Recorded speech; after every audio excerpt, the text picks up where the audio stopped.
When was the last time you used? Yesterday. What time? 7 p.m. Where were you? My sister's room. In my sister's room.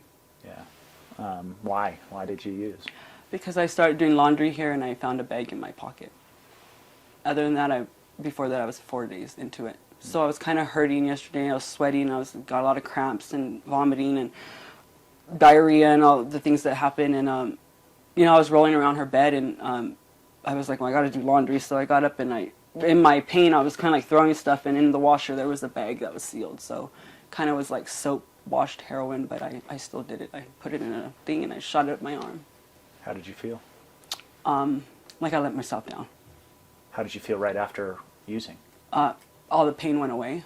Everything went away, and I felt motivated again. I felt like I could get up and do my daily life, and it's kind of weird because I was in bed with sweats and rolling around, and instantly it just makes you feel better. It just makes you feel better, and then I'm like myself. Like right now, I think I'm really sweating right now, and I'm feeling a little, but and I'm nervous because I'm just nervous, and I don't know. I just want help. I don't want to have to feel shitty and then put something in my arm. I mean, you could see that, I don't want to have to, look at my arms. I mean, how many times a day do you typically use?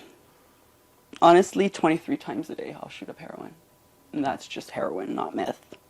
Yeah. Are you using meth too? No, I haven't used meth for over 2 weeks, maybe 2 weeks. To like shooting up that often, I mean, is that kind of what your life is? Does it kind of consume you? It just consumes all day long. I just sit somewhere and get high. Whether it's in my van parked on the side of the street here, and I'll come to a residential neighborhood like this, and I just put blankets over my windows and sit and consistently get high, until I feel either till I nod out or till I'm so amped up that let's go do something, let's go to Walmart and rob it, or, I had my boyfriend's in jail, so he was the one usually providing it all for me. So now I'm kind of like in a rut because I don't provide it for myself. Or are you committing crimes? I mean, do you... Not me. My boyfriend was. My boyfriend was committing everything, and I just kind of sat in the back and just watched and reaped all the benefits of his crime and his drug. He brought all the drugs in the relationship, and and I mean for the crime. I mean he was buying ounces of heroin at a time, so I didn't really have to worry about where my next fix was going to come from until October 23rd. He got arrested, and since then I kind of been struggling to find out where I'm going to get my next high from, because I don't have any way of, and I'm too scared to go still because I don't want to get in trouble. My mom would probably really beat the crap out of my hand and be like, what did you do that for? You don't take from people. But so where do you find the next high? I mean, are you able to use... Right now I have a little piece of Suboxone that I'm going to take. I'm going to take, I don't know where else to get no more from. I know that there's a doctor that prescribes them that might take Medicaid, but I'm going to have to pay for the prescription. So my mom, she did say that if I found someone that would prescribe me the medicine, that she would pay for my prescription. So that's... So why do you want help? I mean, you called us and you're, I just feel like I was calling these numbers because, they're on TV and it's repetitive commercials about, how I've been... I just felt like they were speaking to me like, Maria, get help. Maria, there's help. There's help. There's help. There's all these things on TV saying they're going to help you. So I called them, and a lot of them just want to know where I'm getting my drugs from, how often I'm doing them, and what my insurance is. And then, we'll call you back with a referral, and then nobody calls you back. Nobody calls you back. Nobody, nobody, nothing, And I've called 3 or 4 times, and nobody's called me back, and I want help. I want my life back. I want to get a job again. I feel that I'm ugly. I feel that I look horrible. I'm really thin. And I think I'm a beautiful woman. I'm a very smart woman. I have a culinary degree. I have a pharmacy degree, and I don't do anything with any of that because I'm hooked on drugs. I don't have anywhere to live, and I'm 37 years old. And I'm struggling just to feed myself. If my family wasn't so willing to help me, then I don't know where I'd be. I'd be out underneath the tree with other people, and I just think that's not a way to live. I don't want to live the rest of my life like that. I don't want to be on drugs. I do not want to be on drugs.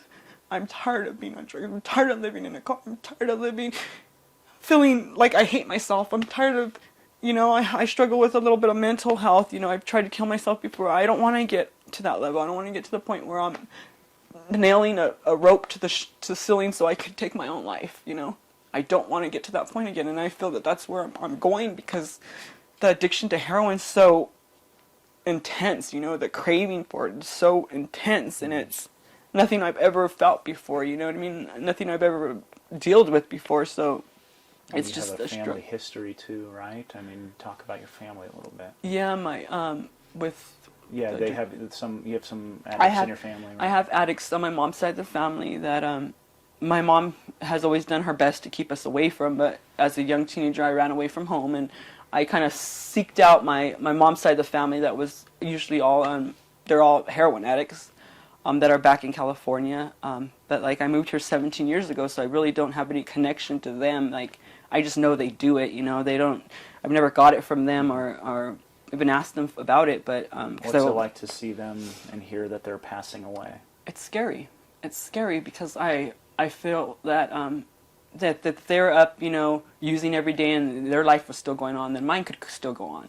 But because, they're so long-term users and they're overdosing, it's scary because, like, I don't really know. Every time I stick that needle in my arm, I shake. I shake because I don't know if this is going to be the one that does me in, or is this going to be the one that makes me feel so good that I'm just so happy and I could do anything, I could, I'll babysit all, like, and you're just like, you're so game for everything when you're high, you're just in this like, woo, yeah, that's, kind of good mood, and when you don't have it, you're just kind of like, don't talk to me, leave me alone, you're just this whole different person. So you've tried to call hotlines. Yeah. Have you tried anything else? Any other numbers or clinics? No. Okay. I did call Stout Street, and they were trying to find funding for me, but because I've been to their 30-day program already, they weren't really interested in finding me funding, I guess. They had other people that had never been there that were asking for funding, so. What do you think it's going to take for you to get clean? I just think it's going to take me a good program, and maybe I don't know about methadone. I never did any of those. I think I could do it without any help from any kind of medical like prescriptions that they're trying to give people. I think I'm a strong enough person to do it. I think it's going to take me to get out of Colorado. I think I need to go to somewhere where a rehab that's somewhere out of Colorado to where I don't have any way to get back, or to just get up and walk out of it and be like, well, I'm leaving because I know what bus comes here and I'm going to go get it, because, I mean, the drive, I'm a strong-willed person, but I feel that heroin it's got some part of me that I don't even know how to control, or how to control it, there's no controlling it, I don't know how to explain it, there's just no controlling it, Do you think getting out of Colorado will help you because you won't know anyone, or because there's so much heroin here? Why do you think getting out of Colorado will help you?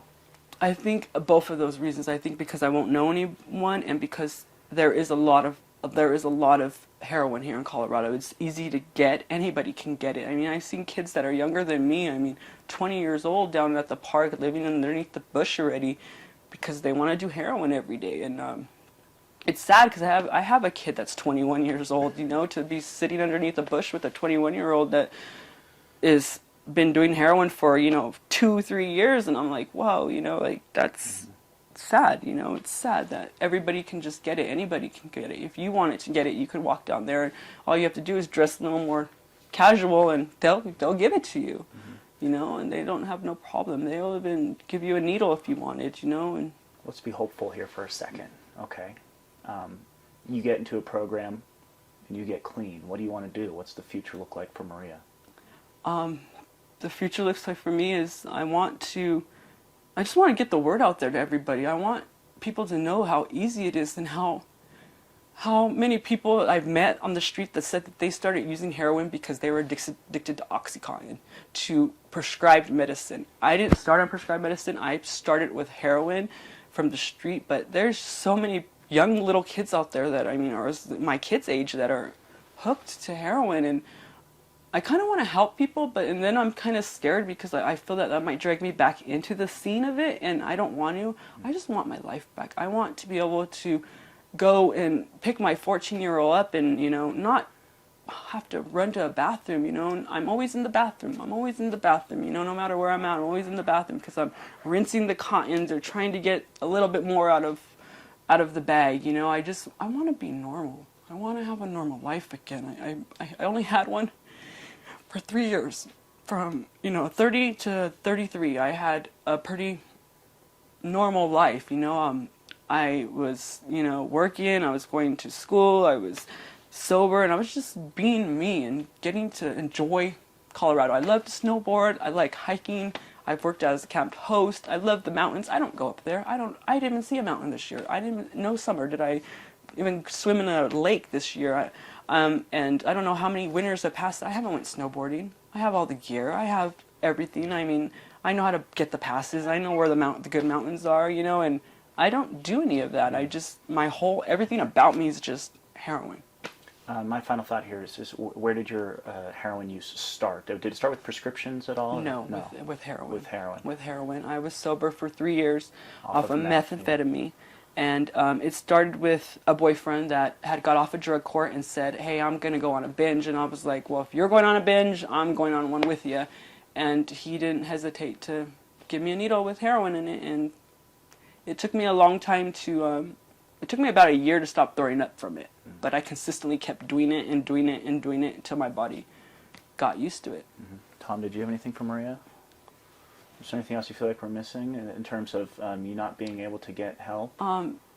Just that, you know, I feel cheated by the people on TV. I feel like when I did call them, I was really emotional and crying, and I kind of explained everything to them that I have a history of suicide. I have a lot of different factors that are factoring in, you know, that I need help, and nobody did anything. And what were the names of these places? Addiction Recovery Network and the Addiction Advisors or something.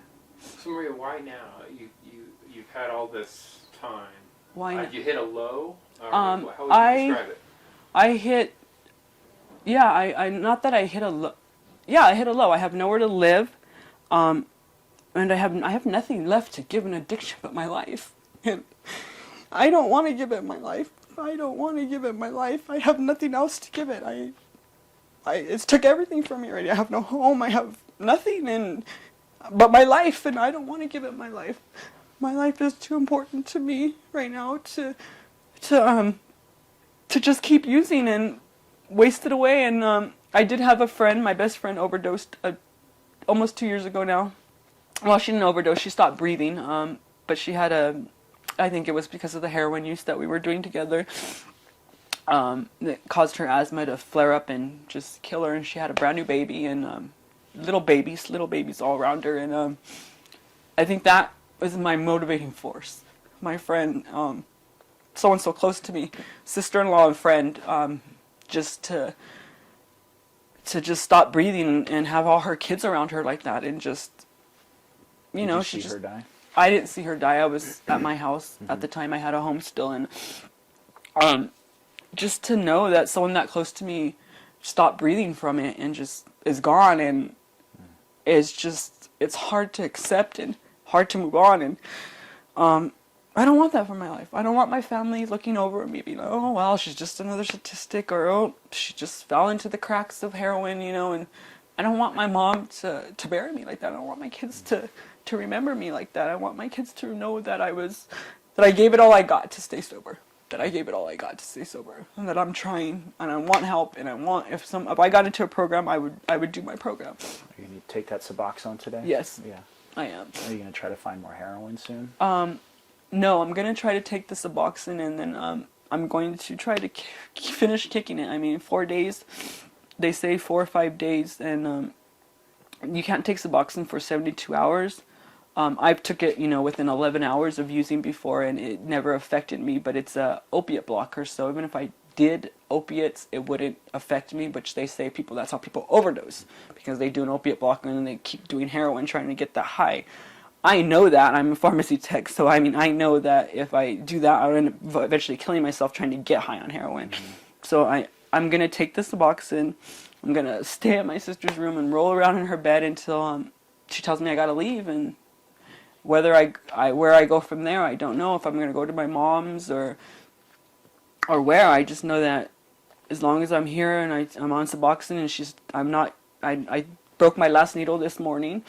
When I got up this morning, I wanted to use around like 7 in the morning, and I went in my sister's bathroom, and I sat there on the toilet for a little while, and I thought about it, and I just said I was going to wake her up and give her my needle, but then I thought, oh gosh, she might get mad because I have a needle in her house. So I just broke it, and I wrapped it in tissue, and I threw it in the trash. And I mean, I broke it to where you can't bend the needle back. There's no way you can put it back together. So I'm kind of, I don't know what I'm going to do.